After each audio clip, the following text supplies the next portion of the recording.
Welcome to the FP&A Automation Series. Today, we're showcasing the flow within the sales commission dashboard. Managing sales commissions has never been easier, all within Power BI. Let's see how it works. First, click the Request Adjustment button on your dashboard, and a form powered by Power Apps appears.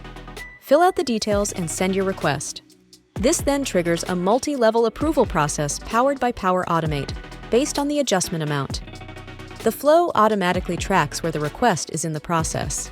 Whether approved, pending, or rejected, both requesters and managers can view the latest status at all times, staying updated with real-time notifications throughout the process. Finally, once approved, all dashboards within the entire impacted management hierarchy update instantly, providing a full overview. Ready to simplify your commission management?